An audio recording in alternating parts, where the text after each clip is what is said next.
Hello everyone and welcome to the Edmonds Racing TV show as we preview a huge weekend of racing. Boys, how good is it? We're back here at the Perch. We're gearing up for a great 2 weeks of racing here at the Gold Coast Turf Club. Magic Millions yearling inspections have started. We've got the Aquis race day this weekend. How good? Yeah, we've been out there the last couple of days. Trent's got through quite a few, and so have I, and we'll compare notes today and tomorrow, and then try and get a short list for next week. So looking for a lot of support too, by the way. So we won't be as active this year as we have been in the last couple of years. We'll be a bit more selective and hopefully find the right one for this type of race next year, and going forward. A lot of nice horses, and these they've prepared these horses quite well. They it'll be a tip-top sale. I think the price will be pretty solid, and but there's a few in our bracket there. I'm quite sure we can grab hold of, and I'm quite sure our clients and customers will be quite happy with our selections. Okay. Well, Trent, a bit of a theme. Have you noticed any sort of themes with the yearlings that you've inspected so far, or any overall analysis? I've seen some really good types, some very sharp sort of running first season types. I know that's a bit cliche to say, but they're sort of trying to meet the Australian market, aren't they, really? If you're buying one or if you're selling one that's going to be a 4-year-old, then you're going to be in a bit of strife, especially up here in January. But all in all, pretty good quality there as of what I've seen yet, and it just continues to get stronger year after year. Very good. Well, speaking of quality, you got a big team stepping out for next week, the big show, the Magic Millions race day. Yep. Just talk us through some of those as far as preparations go. Mimi Lagarde, Hard Empire. Yep. How's the team shaping up for next week? No, really good.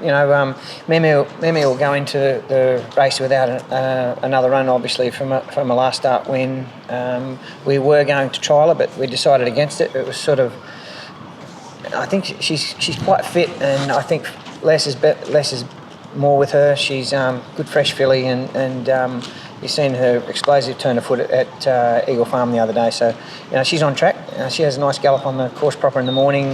She'll have a pretty searching gallop, and that'll do her for the week then, and we'll just taper her into next week.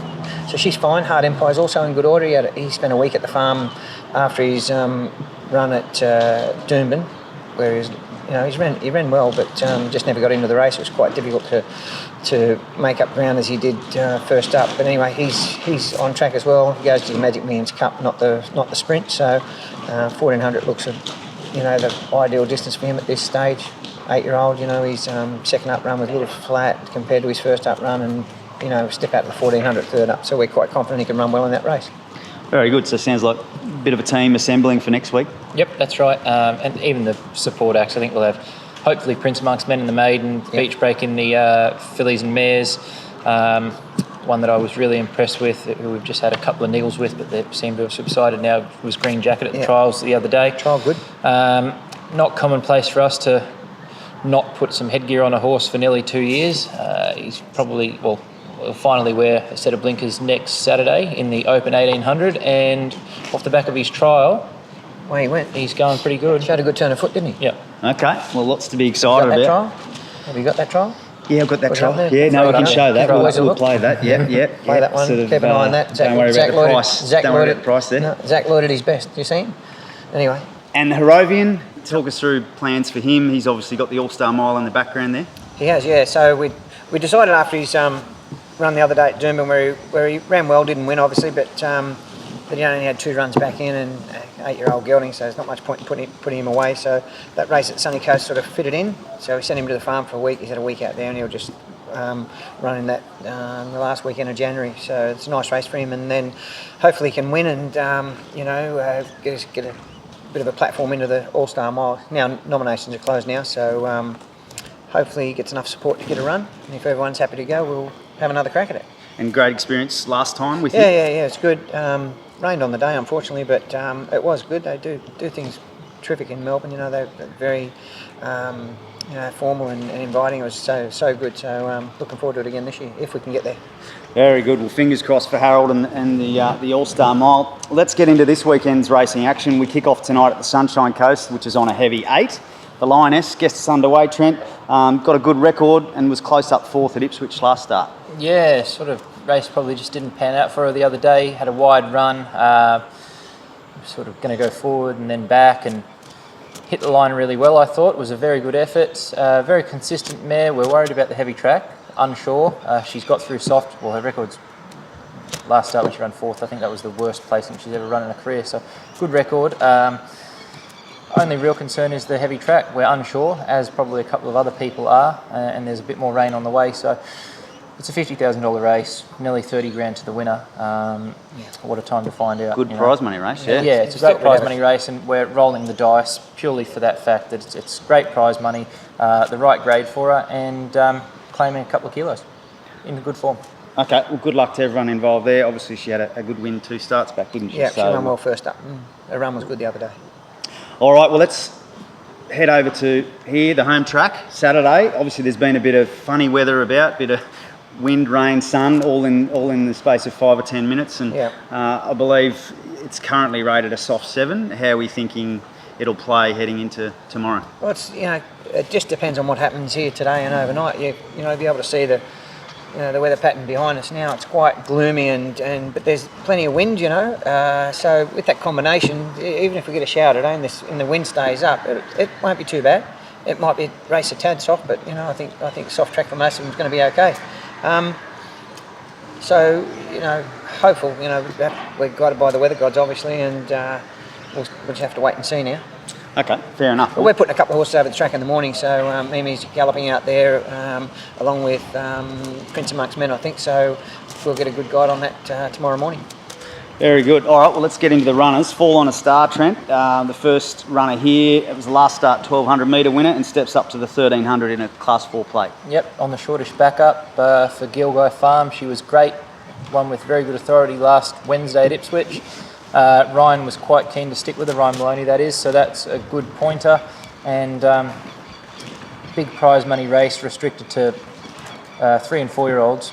I think, what is it, a Class 4? Class 3 and 4. Class 4, 3 and 4. So, fillies and mares, it's a perfect race for her. Couple of sharpies in the field, but she'll be on speed for a long way. I think she's probably one that doesn't want it too wet. I would suggest that Costa's horse first up with the blinkers, or first start with blinkers on, She Can Sing. It'll bounce out and try and lead and dominate. We won't be too far off it, and hopefully running it down late. She's certainly not gone backwards since last start, and really happy with her. Very good. Well, yeah, as you mentioned, they are good prize money races, aren't they? 250 grand on offer here for just what is a Class 4 plate. So it's a pretty good initiative. Basically a restricted race. And they're magic moon, have to be magic moon horses. Yep. It's, as I said, fillies and mares race Class 3 and 4.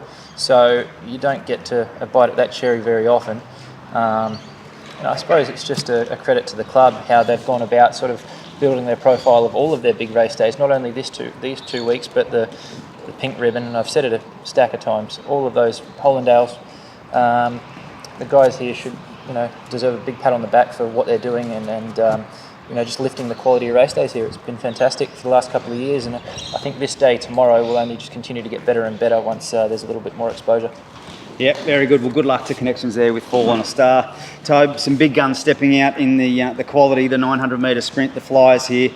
Great to see Tyzone back, the Stradbroke winner after a long time off. Yeah, he pulled a muscle in behind some time ago, so he's had to have it quite a while off. And I think the boys, we sent him back to Atherton actually, he spelled up there, and Roy Chillemi got him ready, so he's been in work for quite a while. He's had a couple of trials for us and trialled okay. Obviously 900 is going to be too short for him, but he heads towards that Sunny Coast Cup as well, so we're going to run him here tomorrow. Hopefully he's running on nicely. These horses should be way too sharp for him, which is fine. But as long as he's running on a bit, gives us good confidence to step out to 1400 second up. Very good. Okay, well, yeah, great to see him back, and as you say, hopefully he's running on well. And Trenton Osmanov, the other runner in the race, he's obviously one of your favourites. He's second up here after finishing 8th in the Bribey. What did you make of that run? Probably only plain, to be fair. I will say he trialled up well a couple of times, however, didn't look that great leading in. And things went a bit wrong. He's usually a brilliant barrier horse. He missed the start, so that forced him back a fair way further than we thought we were going to be. We thought we'd be right there, if not sort of second pair in run. got over racing due to just being a bit fresh, I feel, and then up the straight, sort of Bailey dropped his stick. He was on the inside of the track. So, look, a fair few excuses. No excuse tomorrow. Softish track specialist. I think he's had 6 starts here, 4 wins and 2 seconds. Favourite track, favourite distance. Good quality race, but no excuse tomorrow at all. He's primed, second up, and ready to go.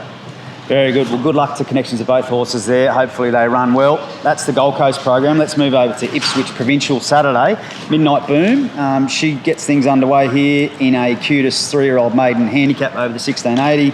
Start number 3 here and was 4th at Lismore last start. Needs to improve a bit, Midnight Boom, but gets a fairly average race tomorrow, and if she can't figure in the finish here, she's in a bit of trouble, I feel, but it's been plain. I think most of the guys in it know that, but you might just ride her a bit more conservative. Yeah, too, maybe just ride her a tad more, a tad quieter, but as I said, she has to lift a bit, and if she can, she'll be in the race, because it's a nice race for her. Just she needs to find that few lengths, I think. Okay, all right, well, good luck to everyone involved there.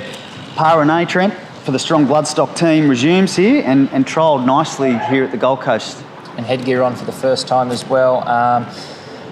He was gelded, which he needed because he just wasn't concentrating as such. And I think he had his last run on Melbourne Cup Day, so we're going to be on weather watch. If it rains and the track presents heavy, we probably take him out and focus somewhere else, because he was ordinary here on a heavy track on Cup Day. So, he's been tuned up with a nice trial at his last outing, and I'm sure headgear will assist him greatly. We're just a little bit apprehensive as far as what the track's going to do. If it's heavy, he might be in a bit of strife, but as long as it's in soft range, he'll race okay. Okay, we then turn our attention to Sunday's Sunshine Coast meeting. Toby, Pretty Divine as a last start winner for the Archer Park team at Lismore. Yeah, she won well first up. She'd done a bit of work, got a bit of pressure, and was able to fight them off. Still doesn't look that flash, She's sort of taken a while to come right in the coat. This run should hopefully tidy her up a bit. She's come on nicely, and she's worked pretty good in between. Always hard to come from a maiden straight in and win another one, but she's a really competitive on speed type filly who'll run well. Whether she can win second up or not, I'm not sure. We could get a bit of weather too up there. It's hosing down there at the moment, so this track could be quite wet on Sunday, so it'll be weather dependent. But look, if we run it, I'm sure she'll be in the finish somewhere. But like I said, now she's won a maiden. How she progresses, that's our only concern. Okay, well, good luck to the Archer Park team there, and as you can hear, the preparations are in full swing here. Yes. We've got the mowers out, and everything's gearing up for tomorrow's Actus race day. One runner to get through, Trent, pedal to the metal for Spicer Thoroughbreds, lining up in a benchmark ratings 0 to 58 handicap. Was a winner at the Sunny Coast last start, which was pretty impressive there. Yeah, and subsequent to that, the horse, him and the horse that ran second cleared out, beat the rest by 6 or 7. Yep. The horse that ran second came out a couple of weeks ago, Boxing Day, and run third in that City to Surf Plate. I think it was the mile 3-year-old quality. So form out of that's pretty good. He hasn't gone backwards. I like him up to a mile, but as Dad said, with the other filly, it's weather dependent. He's horrible on a soft track. So we'll be looking for a firm deck if we can. If he doesn't run Sunday, he'll go next Wednesday, providing it's dry. But in good order, he can certainly win again. I like him up to a mile.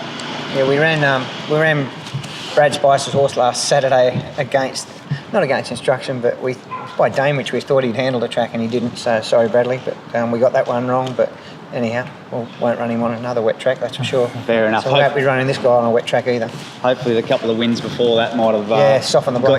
Soften the blow a bit. But all right, well, that's the runners, fellas. Obviously a big team stepping out. Can we find a best bet there for the battlers? Oh, best bet's pretty tight tomorrow. Usmanov is clearly our best, I think. Pretty self-explanatory. Yeah, it's that pretty one. self-explanatory, that one. That's me too. Usmanov? Yep. Okay, double there for Usmanov. Double Usmanov, yeah. Okay, well, it's exciting times. Big 2 weekends of action coming up, so good luck to everyone over the weekend. I'd just like to say, Karen, our acupuncture lady, her dad passed away last night, so she's in a bit of a state at the moment, so chin up and hope she pushes through. Karen bought into Tomingo Follies for her father while he was quite ill, and he passed away last night, so condolences from Trent and I and the whole team, and hope you're back on board shortly. Very good. All right. Have a good weekend, everyone.